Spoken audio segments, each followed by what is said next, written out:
I'm Caleb. I'm Ginette, and this is Surely Mental.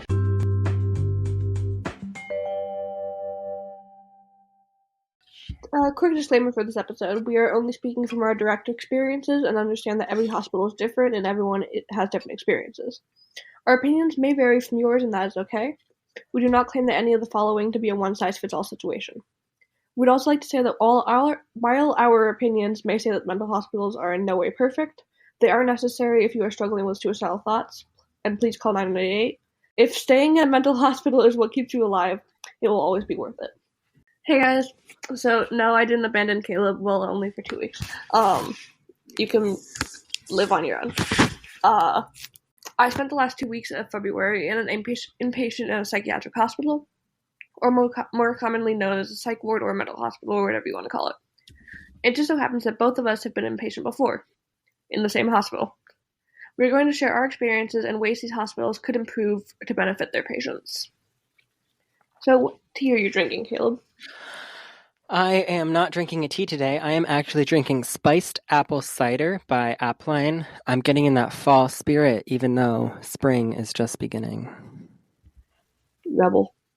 I'm drinking Did you say I'm a rebel? Yeah, you drank water the last time, and then I don't think you had a tea for the. Did you have a tea for tea Tea time? time. I might have had a tea. You gotta have a tea for tea time. Yeah, you did have a tea for tea time. Okay, you know what though? I don't care because it's a drink, and as long as you are staying hydrated in one way or another, that's great. Okay. What are you drinking? I'm drinking spiced chai by Bigelow. And Can you imagine? What if we one day get sponsored by a tea company? I I'm would sorry love for that. your level, but I don't think that's gonna happen. It might. So, what is a mental hospital, Caleb? Chaos, but technically speaking, they are a place that is designed to be beneficial for people struggling with mental illnesses. This can include a wide range of things like severe depression, schizophrenia, eating disorders, and lots of other disorders. Generally speaking, they're either suicidal or cause anger and violent behaviors. Most cases you see that will be in a mental hospital are more towards the extreme side, and this is because their illness is so bad that they're unable to physically function in modern day society. Yes. And yeah, so they're not like some people think that they're just a place to go to hang out and like make new friends, and people will actually lie to get into these places, which is scary. I've seen it happen, and it's like, why would you want to be there unless you need to be there? Like, Yeah. I have also been like had periods where like I kind of, I guess, missed it, but not because I missed like the environment there. It was just like, well, not because I missed the structure, but because I missed like people being around people who understood me and having constant help and not feeling like kind of like you're on your own. But some people just think, oh, it's just a cool place to hang out. It's like, no. Mm-mm. And so how they're structured is basically, for the most part, every hospital is different. But for the most part, you uh, you wake up, you have to kind of trying to go through a normal day. You have breakfast, which can, for COVID reasons, most of the time you're eating in your room. But And that's also an important factor that both of us were in these places after the pandemic or during, I guess, the pandemic. So we really don't have experience on what they were like before COVID happened. yes, that's I a good think, point. right? Is that true for you too? Yes. Okay. Uh, yeah. So you basically you eat, then sometimes there's some, like, each hospital is different, but sometimes it'll be like a morning meeting or something like that where you share your goals. But not every hospital has that, which I find interesting. Um, and then I did not particularly find the group meetings in the morning to be helpful because we were just saying goals to say them. Like we yeah, didn't mean anything. but I feel like if you want it, like it could be helpful for some people to like. Yeah, I guess you have to actually try, and I can't say Yeah, that I was trying. yeah. I sometimes try. Like I tried to put realistic goals that could happen, but then I feel like I didn't actually try throughout the day to meet those goals. I would steal other people's goals because I get nervous talking in front of people I don't know. So if someone else said something, I'd be like, yeah, I'm taking that and I'm using that. Yeah, and then there'll be throughout the day there'll be various groups or therapies. Um, Typically the groups are run by certified therapists, but sometimes they're just run by nurses. Um, and then Monday through Friday is when the doctors and therapists are in the hospital. So at some point throughout the day, typically in the morning, you'll meet with your doctor or therapist or both.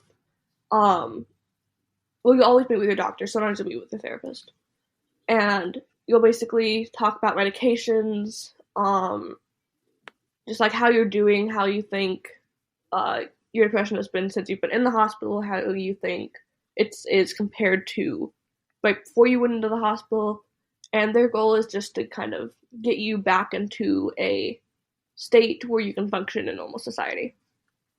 Um, and then there'll be a lot of times throughout the day where you can kind of just socialize and be with other people, which is nice.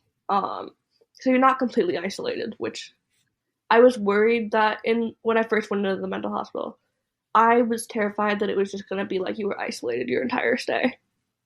But thankfully, that was not how it was. You got to talk to people, which can be scary at first, but it's nice to be around people who understand what you're going through. Um, what do you like? Do you have any comments about like structure, like how they're structured? It's so I struggle with social anxiety like many people out there in the universe. And I remember I got there and I had the meeting with like the intake nurse and we went over paperwork and all that fun stuff. And then she showed me to my room and she kind of just left me to Mm-hmm. then and like I kind of wandered out into the hallway and kind of said hi to people. But it was like when I got there, I had no idea of what the structure was. And it would be like, all right, everyone go to your rooms now. And then you'd go in your room and you try and leave and they're like, no, you have to stay. So it wasn't very clear at like eventually, yes, I did understand the routine and it was like, okay, this is quiet time. We're in our room, we can't leave our room. But then other times it's like you can go in your room, but you can also leave. And then sometimes you're here, but you had different groups and I didn't know what group I was in. So they're very structured, but they're not very clear as to telling newcomers about the structure. And I That's don't know if you had the same experience when you first arrived. Yeah. I actually find that interesting because all three times that I went, I arrived in the middle of the night. Wait, did I? Yes, I arrived not at the original hospital, but um at the psychiatric hospital. I arrived in the middle of the night, so they actually had time to like sit down with me and talk to me about stuff. And Versus they I arrived like right before lunch kind of thing. yeah. So I guess it all depends on really when you get there because like they are all understaffed at the moment, which is not their fault. It's just everywhere is and it can be very stressful for the workers. Um And yeah, so I don't know, did they give you a folder with like paperwork and stuff? Not paperwork, but like structure, schedule, stuff like that. No. They gave me one paper, but it was so like outdated and we didn't actually do anything that was on it. Interesting. Yeah, they gave me a folder with like all the information about the hospital and like They what we didn't do. I also didn't have a pillow the first night I was there. I had to go and ask the nurses like area for a pillow because I was like, Oh. guys, I don't have a pillow. And then of course, that one lady, can I say her name? Are we bleeping out people's names? Yeah, but you can say it so I know what you're talking about. Was Mm, so obnoxious. And I was like, I don't have a pillow. And she freaked out. She's like, what do you mean you don't have a pillow? Like, I literally, like, I'm tired, I'm exhausted, and I don't have a pillow. Can you get me a pillow? She's like, I don't believe you. I'm like, ma'am, I really don't have a pillow. yeah, she But was so the it's one. just, it's things like that where it's like you were kind of thrown into the mix and weren't guided in any way. Mhm. Yeah, and just a quick side note, she was the one who threatened to put me on reflection for talking to another patient. In a completely platonic, just socializing way. Well, we'll get into that later when we more describe our personal experiences Yeah. because there were a lot of arguably stupid rules there. hmm And so, are they effective? I think that a lot of it depends on whether or not you are actually attempting to get better. Because yes, they are not structured like most of the time. They are not structured in a way that really benefits the patient. The only thing that I found helpful, like for the most part, was just time away from home. Um, but again, like as kind of like we said earlier with the goals, it's really up to you to put your effort in there and try to get better. And if you're not being honest with the doctors or therapists or nurses, then of course things aren't really going to change. Like if you're telling them you're fine and you're not fine. Um, and then I guess like this, we're gonna get into this later, like whether or not the groups are effective. But for the groups that could be effective, it does depend on whether or not you put effort into it. Because some people will just go in there and then just completely lie and just say like, "Oh, I'm fine," just to try to get out of there as soon as possible. But then they're not really helping anything because they're going to go out in the same mindset that they came in. It's also like you have the option to not attend any of the group activities, which Mm, is fine and understandable. But like as Jeanette was saying, if you don't try, you're not going to get better. yeah, it's like there's no miracle cause where you can just go somewhere and then not have to do anything and suddenly you're better. Like it's the same for any like a lot of people have that mindset where they're like, oh, it's just all gonna get done for me. Like for mental health, for like the most common thing I can think of is weight loss. People think that it's just gonna happen without any effort. Um, what else? School you have to try. Just like a lot, like when you think about physical ailments and stuff, it's like you're sick, so here's this drug.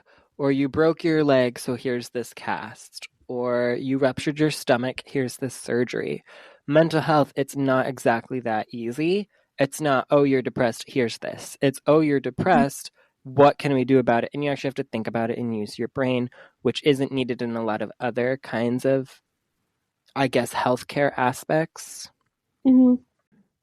One thing that like if you're ever struggling with intense suicidal thoughts and you think you're actually going to do something, 100% call a hotline. There's local hotlines, there's national hotlines for wherever you are. If you're in the US, that hotline is 988. Um, but there's also statewide hotlines. For Connecticut, it's 211 or there's 741 741. Um, which I would recommend if you are going to call one of them, either call like don't call, I wouldn't recommend calling the super local ones because at least in my experience, they don't tend to be as helpful because they're mostly volunteers who don't really have much qualifications on the matter. And there's also, I don't know about other things or what else would be included in this, but if you are specifically an LGBTQ plus person and you are struggling with things such as that and or suicidal thoughts, mental health issues, all that stuff, you can call the Trevor Project. And they're really great. They have a website, an app, and like you can call them, text them, all that stuff. Yes. I used to go on that a lot. They have like a social media thing called Trevor Space where you can kind of just talk to people with similar like you can kind of like filter by like your sexual orientation, your gender identity, what you're struggling with, and you can kind of talk to people who are having similar experiences. And if you're wondering about any of like these resources, websites, things we're talking about, they will be linked down in the show notes and the description on whatever you're watching this on. Yes. And so basically, at least my experience, have you ever called a hotline, Caleb? I have never called a hotline, but I have used many text lines. Yes. So yeah, many of them you can call and text, which is really helpful for people with social anxiety. So, like with my first experience, um, which was actually pretty recent, I texted the local one 741 741, and they were very like on script. Like, they just asked me a couple questions, then they were like, okay, you're fine, go, bye-bye. Um, so they were not that helpful for me. So I thought maybe it's just the person I got. So I tried it again the next morning because I was still having intense thoughts. And same experience. So I think, but then the next time I tried 988, which is the national hotline for people in the United States. And they actually cared. And it could have just been the person I was with. I know many people have terrible experiences with these things. But they seemed to care, and they immediately, like, understood my situation and connected me to the statewide hotline, which was 211, which unfortunately you cannot text. I texted 988, but you have to call 211. So I did call them, and they kind of walked me through the situation, got my parents on the line, and then they sent a local crisis team to the area to like do a checkup, and that's how I ended up in the hospital.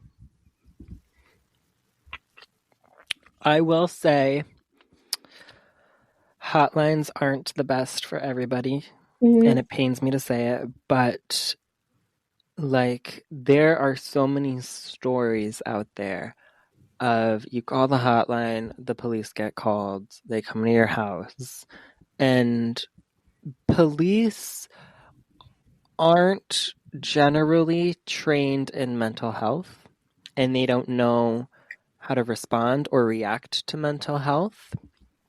I know we'll get into this later, but I personally am not completely 100% sold on formalized institutions to deal with mental health. But all that being said, if you truly do feel like it is your only option, do call, because it's a lot better than you not being here. Mm-hmm. Yeah, so there's many things that could be improved upon it. Many things. Because as I said earlier, most people who are part of these hotlines are volunteers because they need constant people, but most, like, you're not paying to call these places, so they can't really pay their I guess employees, but they're not really Unless it's a state-funded program, which maybe yes. it should become one. Um, Wink, wink. yeah, so it's all up to personal experience, but as Caleb said, if you ever are in a crisis, it is definitely better than the alternative. Let's So, talk a little bit about our personal experiences. yes, in the mental hospital. So we already talked about, like, well, did you talk about your personal experience with the hotline? So, no, I have never called a hotline, and I think the only one I used that actually got back to me, like, think about that. I Mm-hmm. texted, I want to say, the 741, 741, all these other things, and nobody responded. So I was like, that's a little weird. But the Trevor project I have used before, and I personally wasn't a fan because they agreed with every single thing I said, and it's like, no. Like, if you agree with everything I say, that completely diminishes the value of my thoughts and actions, because then what? Everything I do is just right? Mm-hmm. Like, I feel like a good thing will agree with you when you're right and then help you out when you're wrong. And they were just like, oh, yeah, of course. Yeah, I totally understand. It's like, okay, first of all, you probably don't. Second of Mm-hmm. all, this probably wasn't the best thing for me to do in this situation, and you're saying it was, and that it's not okay. Yeah, I have not tried the Trevor Project hotline. Um, but yeah, I remember once I tried contact because there was, instead of texting, it was one of the hotlines. I don't remember which one. They had an online forum where you could like fill out your situation and then they would do a chat with you, and that never got back to me. Um, I sat there for like 2 hours and they never responded. I was on the wait list. Yeah, which is like, if you're really having a problem, this is seriously what we're doing to people. Like, come on. Mm-hmm. Yeah, but with the at least in my experience with the actual like texting them, it could have just been the time of day. It could have been the day of the week because so many things play a factor into this, how busy they are. But I got back. Let me check. Exact. Can I have the conversation? Let's see.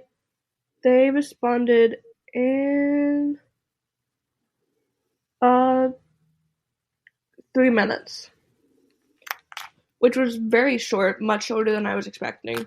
But I had basically the same experience with both 2-in-1, not 2-in-1, 741, 741, and 9-8.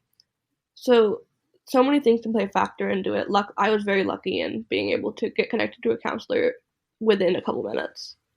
So every experience is very different.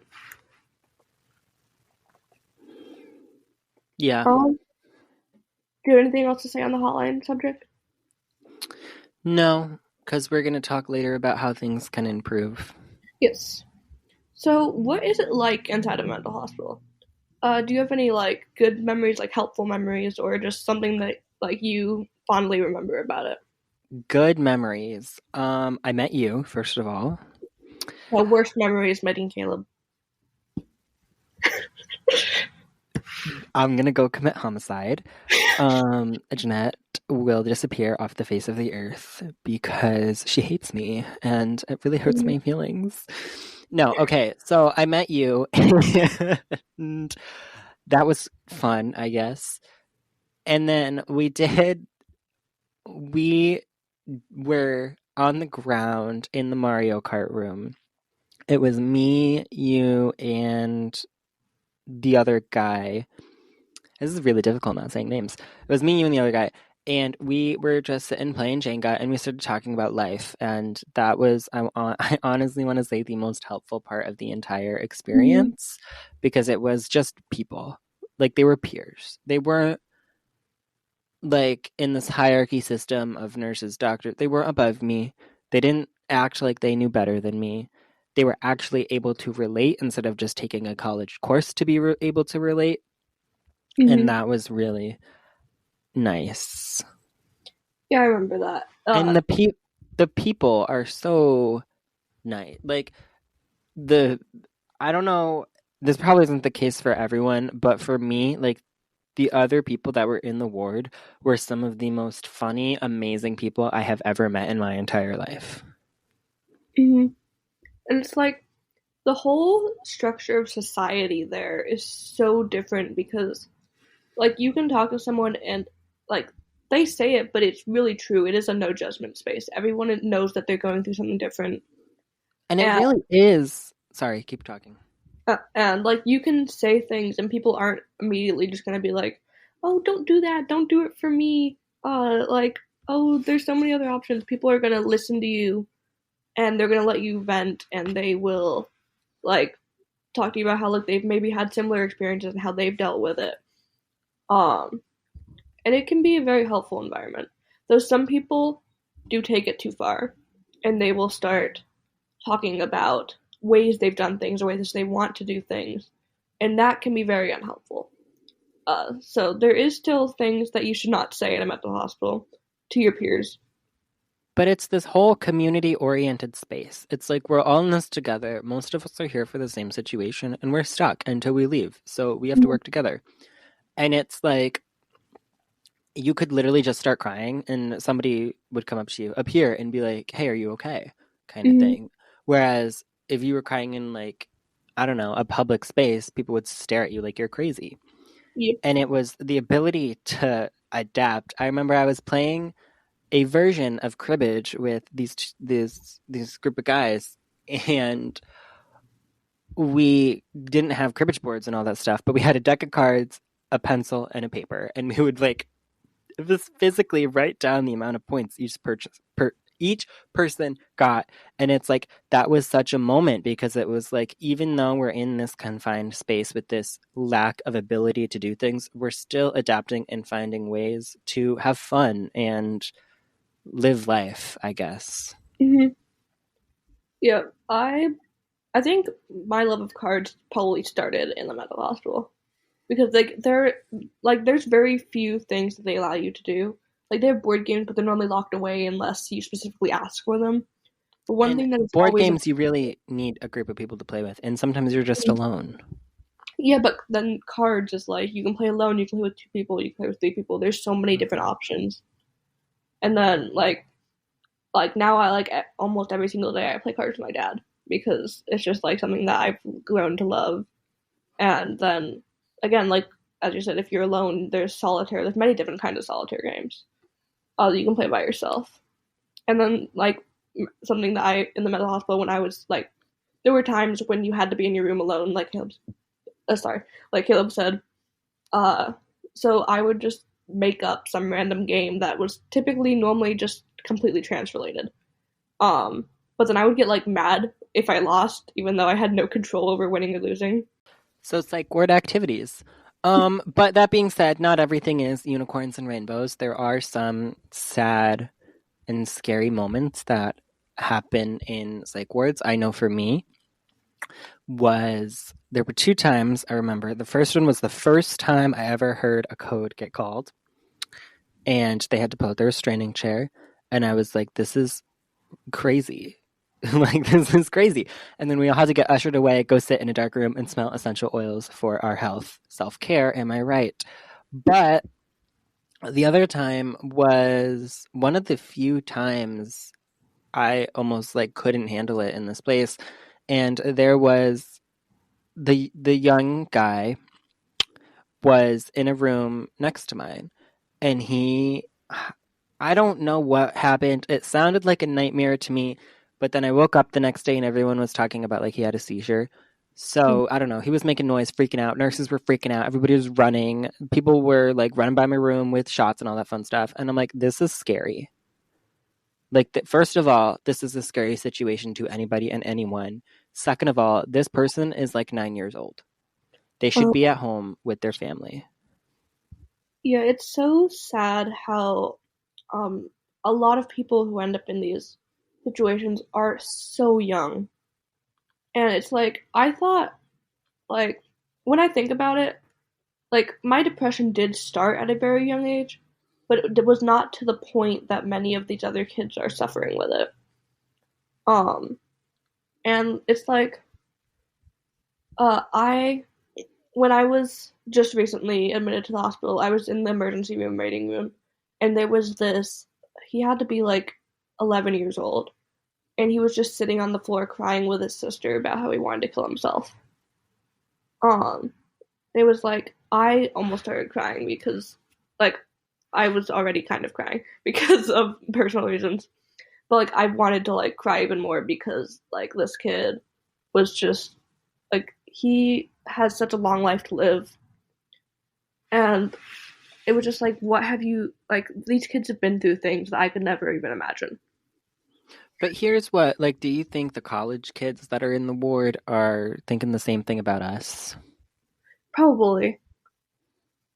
But they also probably, like, I feel like most people's mental health issues start at a younger age. For the most part. Some people, it develops later in life. I know for people that I know, I'm not going to say any names, or relations, but they started when they had this job and they lost their job and they could not find a job no matter how much they tried, and they thought they weren't going to be able to pay rent, anything like that, and then they started having very bad suicidal thoughts. Because they just thought their life was over. And it's like, it develops at any point in life and you can never see it coming. But for me, one of the more scary memories is something that I remember and now I don't want to say trauma, but like when I see emergency personnel, I just immediately think back to this and get flashbacks. But basically, this was not the time you were there, this was the time after. But I was sitting with a group of kids playing cards, and this nurse came over and asked one of the kids if they could go talk to them for a moment. It was like, okay. The kid went over, and suddenly, like 3 minutes later, we just hear a lot of screaming, big bang, which we learned later was a table being thrown. And then nurses were rushing everywhere, and they called it first they just called it a behavioral intervention, which is basically means whenever a nurse or emergency personnel has to put their hands on you, they have to call a behavioral intervention.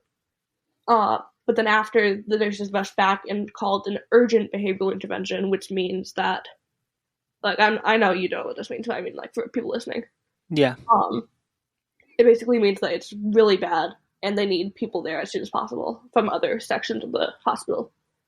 And then a nurse came out, looked at us, saw that we were all there, and first told us to go to our rooms. But then I was personally on um what's it called, protocol, which meant that I could not go to my room unless it was bedtime.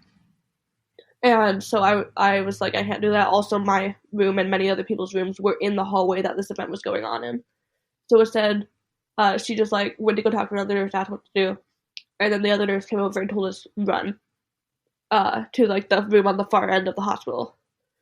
And so we just like all looked at each other, got up, and started walking. We didn't run, but we just walked really fast to uh, the other end. We were walking down the hallway where our rooms were. Well, where I know where your room was. It's like that hallway, and we looked behind us, and there was this.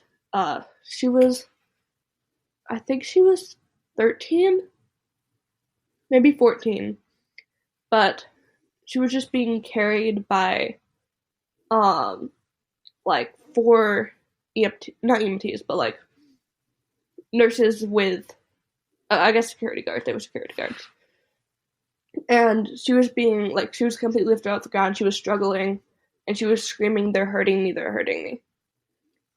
Um, and she was like yelling for help, and it was like no one knew if she was actually hurting or if she was just trying to get out of the situation. But then so we ended up in the room. The nurses were telling us, "Why do you look?" Blah blah blah. And then like three kids in the room, including me, just burst out like crying because we were like, "What's going on?"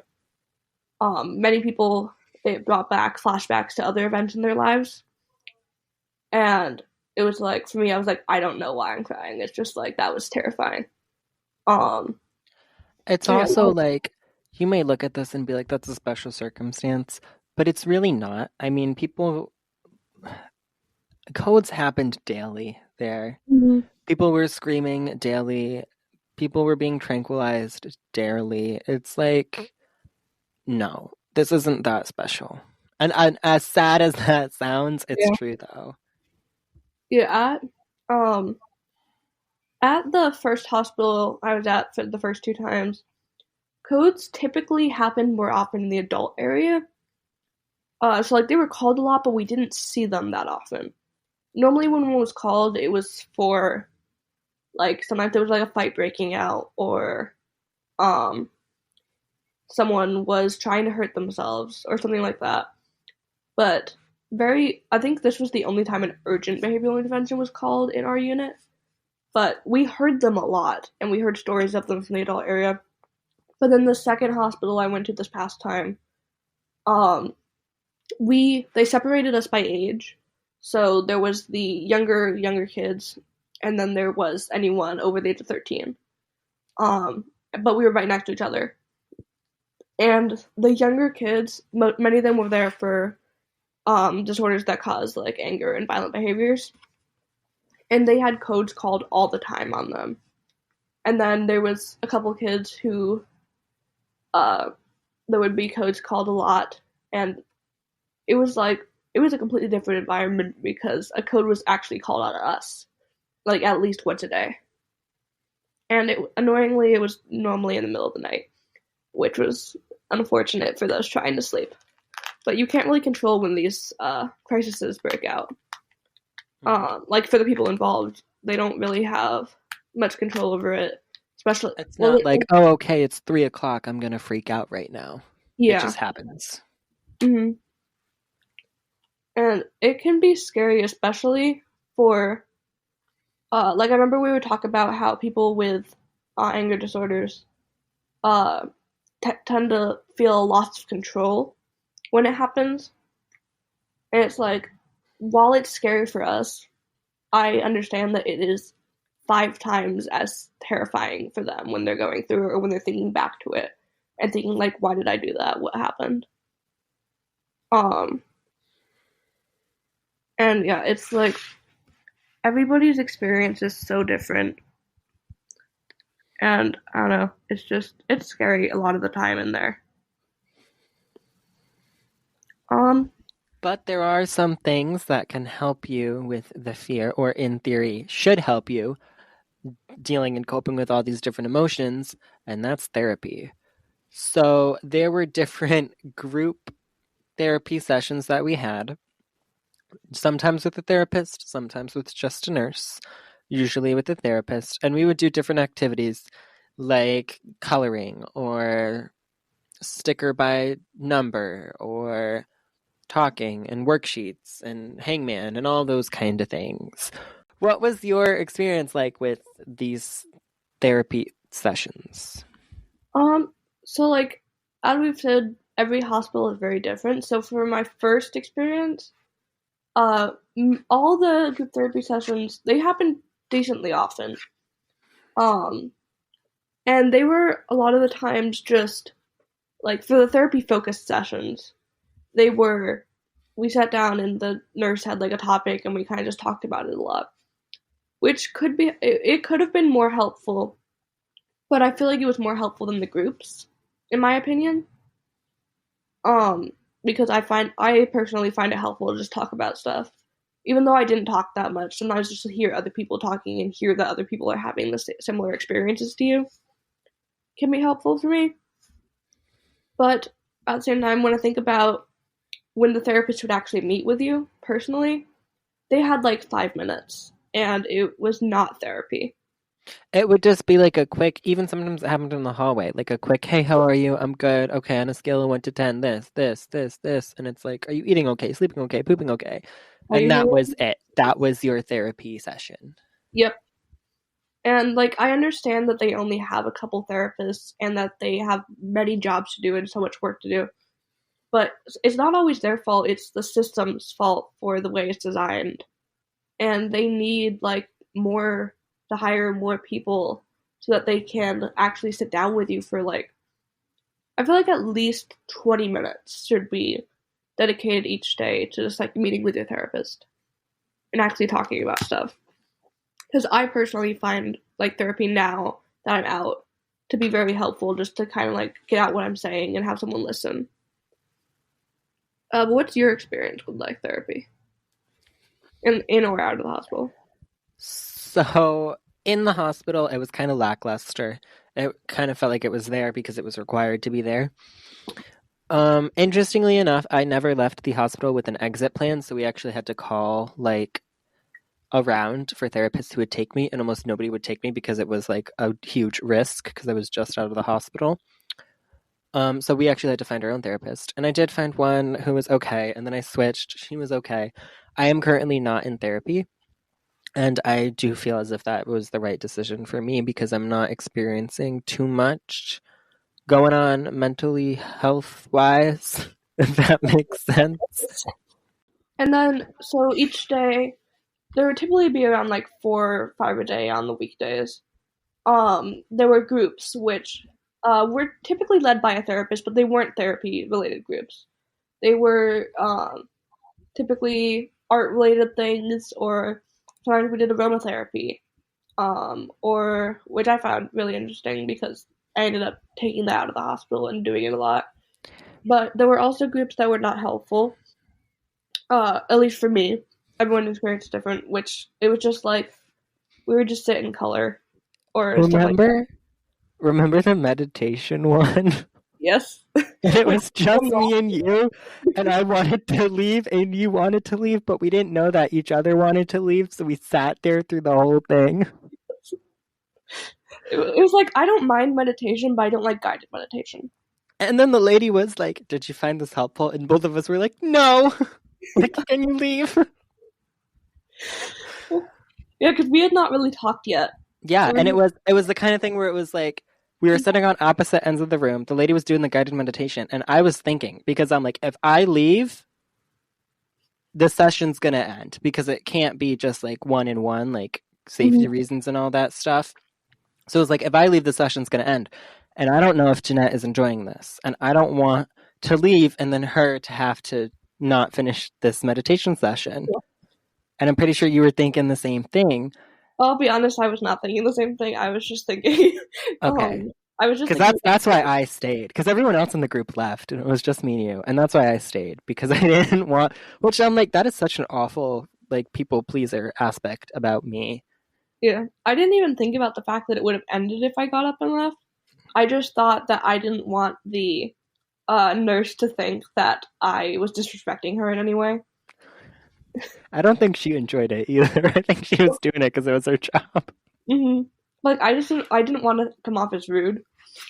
So like it was also like a what a people pleasing thing, but uh, I wasn't thinking really about you. I'll be honest. I was thinking about how they would view me. This is just a personal attack episode against me. I mean, first I'm the worst experience ever, and then I wasn't thinking about you. Goodness gracious, you are really exposing your true self. No, but yeah, I remember kind of like on the good memories thing. I remember you and blank started with an R. We were doing a puzzle on the floor, and then I was sitting reading by like the light tube thing, which I loved that thing. And then there were two other guys in the room, and then I was like, I'm gonna actually socialize. 'Cause I didn't socialize that much from my time there, and so I got down, and the first question I was asked was, "Are you gay?" Well, because it was me and another LGBTQ plus person trying to do this stupid puzzle, and we were like, we can't figure this out. And the room is dark. You can't really see. So we Mm-hmm. couldn't figure out the puzzle. So we were like, maybe it's a gay person thing. So then you came over and we were like, are you gay? And we were like, kind of like, shoot, because she's not going to be helpful with this puzzle. So then we asked all the straight people, and we're like, can you help us with this puzzle?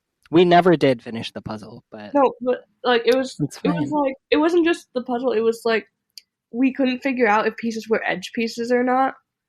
So we would just Because, yell, mind you, this room is dark. You can't really see the puzzle pieces. and they were oddly shaped puzzle pieces.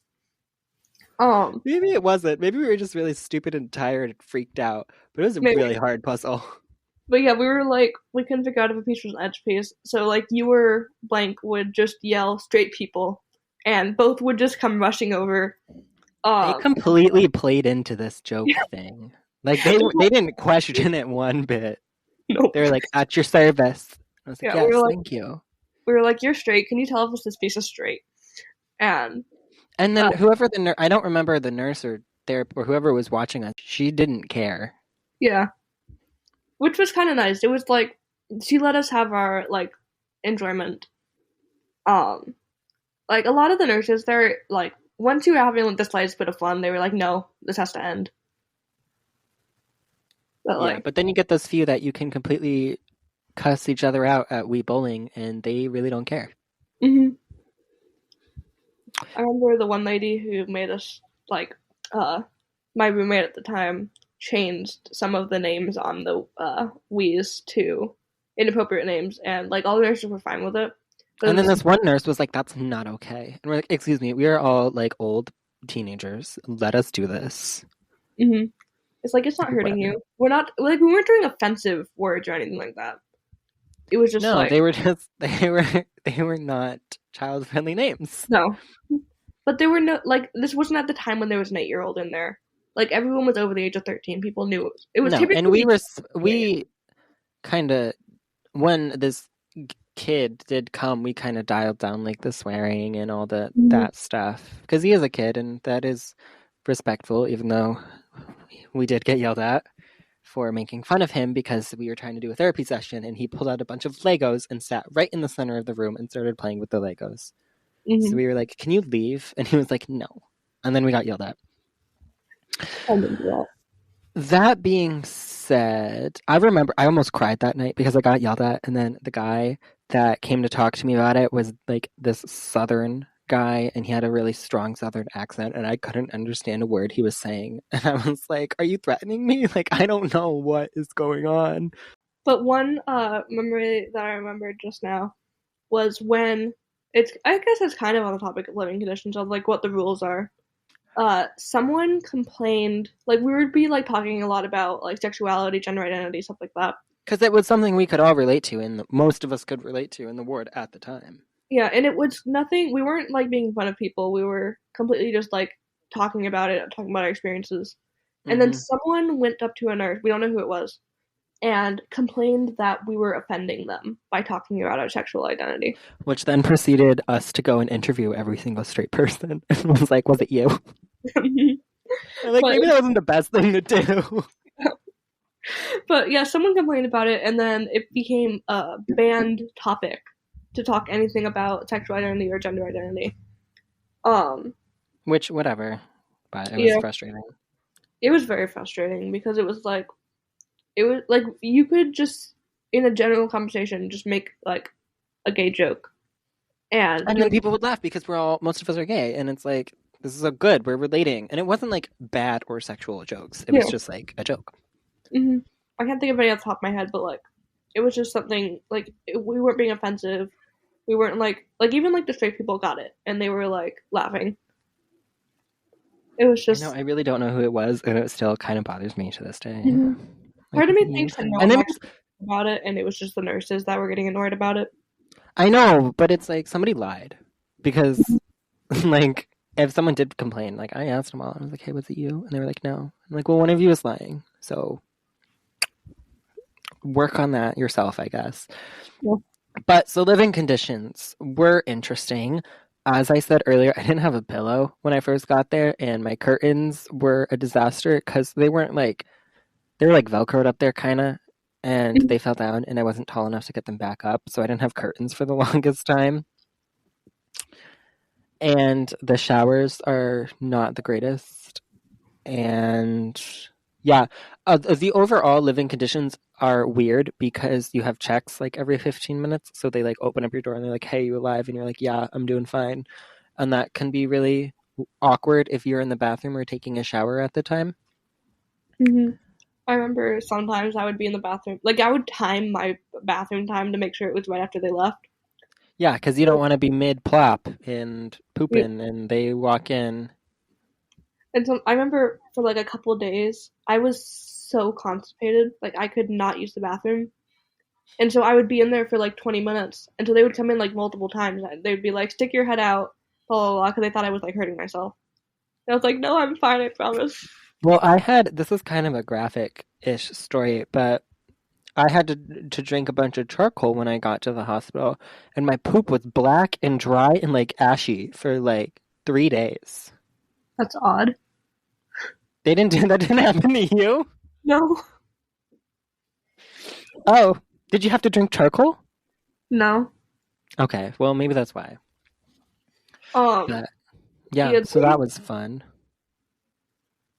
yeah, basically, from what I got out from my first experience, was that the way I attempted was never ever gonna work. Shh. That makes us sound stupid. Yep. Because like they didn't have to pump my stomach, they didn't have to do anything like that. It was just like, yeah, you're fine. It's like, girl, I thought I was gonna die over here. That's why I came. Um, Overall, though, out of 10, what would you rate the experience, including everything, like the food, the hospitality, the therapy sessions? What would you say? um, for my first hospital, I would say that was a pretty good one. I would rate it like maybe a 7. Like it all depends. Like the living conditions were all right, better than my other hospital, and like the groups were better. Um, and it's like, yeah, things were very different in my second hospital. I would rate that one like a 2 because Okay. the only thing that I would rate higher was than my first hospital. Actually, is there anything I would rate higher than the first hospital? No. Um, but the only thing that I would rate on the good side is that we did have plenty of time to like talk to people, and it was nice to get to know people, but they were a lot more strict with their rules. And one thing that we're kind of going to get into later was that there is school in some of these hospitals, and whether or not that should be a thing. But for now, we're just going to talk about like how they can improve. Well, first of all, I give them an 8 out of Oh 10 because it really was like just a chance to escape society. yeah. But that being said, it is not 10 out of 10. Why is that? Well, things can improve, starting with therapy. Therapy sessions can be longer and more in depth. And if you have the same therapist, because I didn't have the same therapist, You but if you didn't? have the same, yeah, well, so I had the same doctor and then the same like person that was supposed to do my exit plan, but then he went on vacation Oh. and I got a different lady who then quit and then I got a third lady. And I was like, this is not okay. But so if I could have some consistency, that would be nice. But also just like longer and more in depth because, yeah, a therapist and a doctor can prescribe you stuff and do things like that. But if you don't truly know the person, you know what I mean? Like, I feel like you need to Mhm. know an individual before you start giving them drugs. And I did not have that. I was, are you bad? Okay. Why? Here's the answer. Here's some drugs to help you. And it's like, you don't know me. I don't know you. We don't really have a connection. That's not like this professionalism connection. Mhm. It's like they take like you tell them like a couple symptoms and they think that they've got it all figured out. And it's Hmm. like there's so many things that like I haven't told you yet, or I haven't got a chance to give you that you haven't asked me. It's like the first prescription they gave me, it worked at first, but then their solution to it starting to work was up the dose, and then up the dose, and then up the dose again, and that's when it And started it's doing. like, sometimes you don't even need medication. You know what I mean? Like, I'm personally am not on any meds right now, and I know they tried to put me on meds, and I was like, no, thank you. Mhm. Yeah, I don't know how. Like I've wanted to try and just stop my meds, but then at the same time, I'm worried because I've seen because like they have started to work for me, and like I've seen people say like, "Oh, I stopped taking my meds because I was feeling better," and then they realized that the reason they were feeling better is because of the meds. Well, I didn't take meds in the first place because I was like, if I'm depressed and I take a pill to make me happy, I'm not really happy. It's this fake happiness, and I want to be truly happy, if that Okay, makes sense. the antidepressants don't make you happy; they just make you less sad. Okay, but you do you understand the Yeah, ideology that I'm coming from? yeah. Like, yeah, I ideally and luckily the doctor that I'm with understands this and she completely agrees with me that ideally she would want me to be on as little medication as possible, if any. And one thing that she's told me, which I found actually interesting, was that she believes that the majority of my depression and, well, anxiety is different, but the majority of my depression is situational. So she thinks that, like for context, when I graduate, I'm going to Europe for a year. And she thinks that when Well, I'm there, maybe. it's happening. It You'll will. go to Europe when I publish my book. Okay. Um, but yeah, Okay, she said so that she thinks. situational depression.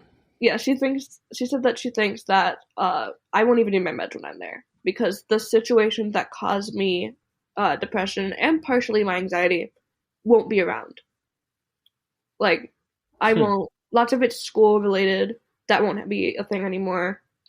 Part of it's like family issues. I won't be around my family. Like I'll still be talking to them plenty. I'm not gonna like ghost them. But it's Um, also like you can completely hang up. yeah. You know what I mean? Like if things get bad, you have control over it. And yeah, so I found that very interesting. That like, because I always took the, like once I found out my depression was genetic, I kind of took it as, oh, it's gonna be like this forever. But that's not really the case. And so what? Like, yeah, therapy can definitely improve. As Caleb said, it should be longer. They should be more in depth.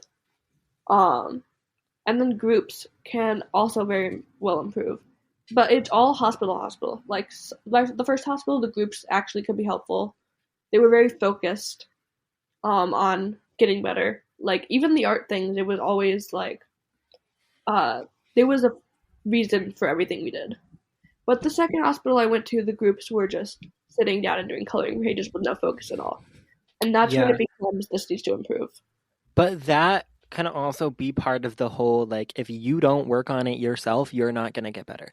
Like, yeah, you can give them coloring sheets, you can give them prompts to talk about, but if they don't actually talk about it and they don't actually sit down and think about it, nothing is going to change. Mm-hmm. But the groups at the first hospital were very focused. Like, if you wanted to try to get better with them, you could try to get better with them. But the second hospital, it was like they just sat you down and tried to distract you from your problems. They didn't try to fix them. And it's like, yeah, distraction can be a coping mechanism at times, but is it the best one out there? Probably not. No. And at the first hospital, a lot of the groups were learning coping skills, like aromatherapy, which actually helped me a lot when I went out of the hospital. And what else did we do? We did a lot of stuff with fidgets. Um, we did a lot of different styles of art, which art can be a great coping skill for some people. But in the second hospital, it was just one type of art that we just did. We never did any other coping skills, nothing like that. Oh, we did music therapy at the first hospital. Um, Music therapy, aka putting on a speaker and just listening to really loud music and dancing to it with a bunch of mentally ill individuals. but like that can be a great coping skill for people. Yeah, and it did. It did. It worked. Mm-hmm. What doesn't work sometimes is schools in mental hospital. I don't know why that took me so long. What doesn't work is schools and mental hospitals. Because, yeah, school is great. You should have an education. You should learn and all that fun stuff. But is it really the best thing to be doing when you have mental health issues that are obviously a lot more pressing than your education at the moment? Mm-hmm. And is it also important if it's just busy work? I don't know. But I also don't have any personal experience with doing school in a mental hospital because the first one that you went to and the one where we met each other, there was no school. Yes, but in the other one, the way the school was functioned was basically they sat you all down in a room, and there was two classes. There was one that was focused on English, art, and yeah, English and art, and then the other one was focused on more like social studies, and science and history. Um, and then you would do each room for about 2 hours a day. So it was about 4 to 5 hours total. And basically, it was just like for the English, we did word searches or crossword puzzles. And for the history, we watched documentaries and filled out worksheets. But they were all the issue with it, and the reason why even like it's not like their point is to kind of keep you in a schedule and keep you close to the way you would be acting outside of the hospital. But it doesn't really work when you have kids 13 through 18 in one classroom together and you have to do the schoolwork that the 13-year-old would be doing. So it's like you're not even continuing the school that you would normally be doing, so it's not helping you in any way. It was just to keep you busy. And like I think that school could be helpful for some people in a mental hospital, but I feel like it should not be the focus. Because one thing that was noticeable at the second hospital was the groups were optional, but school was not. You had to go to school every day. It was not an option. Even if you were having a terrible day, like I had one day where I didn't want to do anything, I was like, I need to focus on myself today. And they were like, too bad, you have to go to school. Um, so like it very well felt like that was their focus, not us getting better. Their focus was us being busy. Which Oh, also plays into your whole idea of they're just trying to distract and not solve. mm-hmm. Um, yeah. So, do you think there should be a school in mental hospitals? Like, I know you haven't had experience with it, but do you think it would be helpful? No, it just sounds like a bad idea. And it sounds like school causes so much stress and anxiety and mental health issues on its own. So why are we putting it in a place where the most at-risk people are? Mm-hmm. Yeah. The only thing I understand about it is their idea of trying to um keep your life as close as they can to how it would be outside the hospital, so that they can kind of, I guess, keep you on a schedule instead of, because one thing that I struggle with coming out of the hospital is the lack of scheduling. I feel like I have too much free time and I don't know what to do with that free time. Um, so I end up doing things that aren't productive. But at the same time, the focus while you're there is getting better mentally. The focus while you're there is not to continue your life. Well, yes, to continue your life, but not continue your life as it was. Um, so I don't know. I feel like it could be helpful, but not the way they're doing it. And I don't have a solution for it. Like, normally when you say something like that, you're supposed to have a solution, but I don't have a solution. But in order to first get to a mental hospital, in a lot of cases, you have to call a hotline. And we talked earlier in the beginning of this episode about hotlines, but how can they improve? What do you think are ways that they can do better? Definitely having experienced and qualified people answering these hotlines, people that are reliable and are not going to completely ignore your problems. Um, but also don't have people who are just going to assume that, like, immediately assume that police are necessary. Sometimes people just need someone to talk to, and they don't have anyone to talk to, so they call a hotline. Um, which, yes, it does mean that they are in crisis, but it does not necessarily mean that they are in need of a hospital stay. Sometimes it is just a temporary thing that they just need to get through for one day, which I've had many experiences with that where it's like, it feels like it's the end of the world, but if I can just get through this one day, then I know it'll be fine. I think that the hotlines can definitely improve. And I think one way to do that is making them more individualistic. Like, not like, yeah, sometimes the script is good, sometimes the script is okay, but is it necessary? Like, do we need to do the hi, hello, hey, how are you? How are you feeling? Okay, do this, this, and this, versus an actual in-depth conversation with someone instead of just reading off of a script. Mm-hmm. I think that would definitely improve it. Yeah, because in my experience at least, when I talked to them, I would tell them like all the stuff that was going on, and they would completely change the topic and just go on to the next question.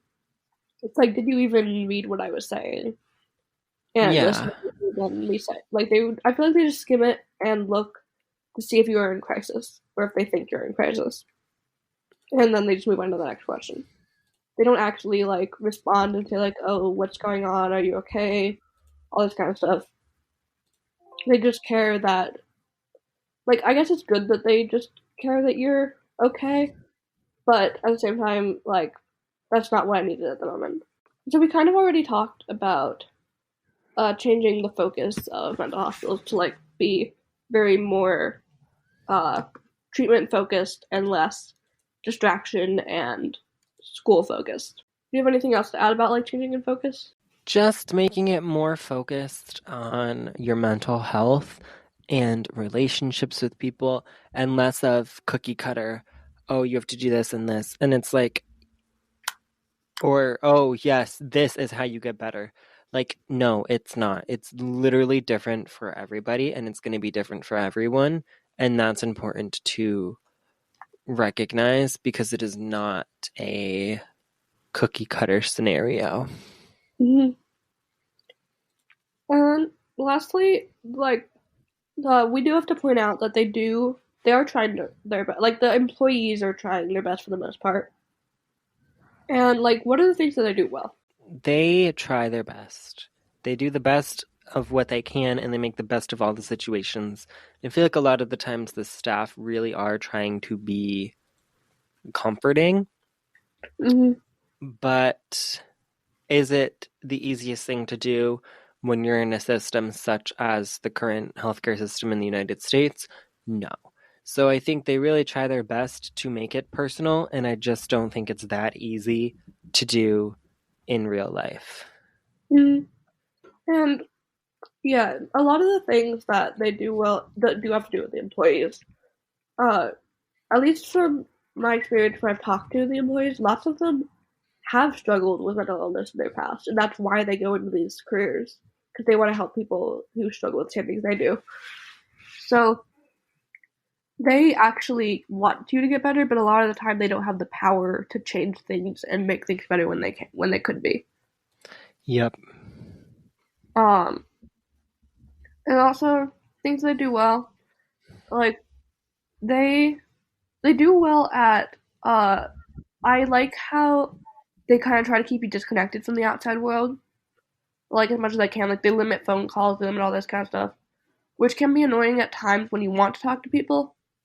But at the same time, a lot of the reasons that you're in here is because of outside scenarios, and it's good to get like a quick break from that. There's also the whole, I don't know if this happened to you, but a lot of times like my parents would call and the nurse would be like, do you want to talk to them? Because if not, I can make up some excuse. And Yeah. if I said, no, I don't feel like talking to them right now, they'd be like, oh, he's at a group therapy session. Meanwhile, I'm sitting right there doing absolutely nothing. Mm-hmm. So there was that. But again, that's an example of employees trying to do their best in a system that is broken. Yeah. So, like, while we may say that these things are not the greatest that they could be, we are recognizing that it's not the employee's fault, and they are all trying their best. Most of them. Some of them feel like it feels like they're just there because they're getting paid. But for the most part, the people there are actually trying to help you. And as Caleb said, it's just the system is broken. And how could the system improve? Like, is there anything else we want to add on that part? I know you said you wanted to talk about that. So I was listening to, I go to a poetry group workshop thing every Wednesday. And we recently, actually, this past like meeting, we were talking about what would an idealistic world look like. And somebody was really focused their whole point on getting rid of the current institutionalized mental health system. And they brought up the fact of changing it as if we had these elected councils determine what to do with people with mental health issues and actually provide resources to these people to help them instead of like, oh, you're bad, so we're going to put you in this place, this where everybody's watching you and nothing is truly ever comfortable. Instead, oh, you can live in the comfort of your own house, but we're going to be there every day watching you and helping you do the daily tasks of life so we can form this connection and this relationship with you to help you kind of grow and prosper in society. And I thought that was an interesting idea of what could happen and what the world could look like. With all this being said, we understand that mental health can be different for everybody. We are just speaking from our personal experiences. If you have any experiences that you would like to share to us or reach out to us personally, you can do that at showyourmentalpodcast@gmail.com. With that being said, we hope that you are able to stay safe this coming week. I think St. Patrick's Day is coming up, so that's cool. Make sure to wear green so you don't get pinched. And if any of this affected you personally, reach out. You know, don't be scared to ask for help. You can call 988 if you live in the United States. The Trevor Project is always there. 741-741 is always there. And then if you live in Connecticut, use 211 and your other states' respective numbers. All of these hotlines will be linked down in the description for easy access.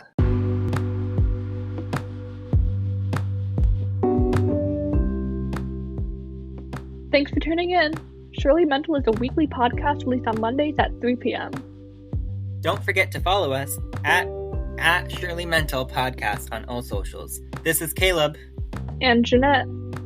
You can find us personally on all socials at cable_2431. And at Ginette Ireland. This was Surely Mental. See you next time.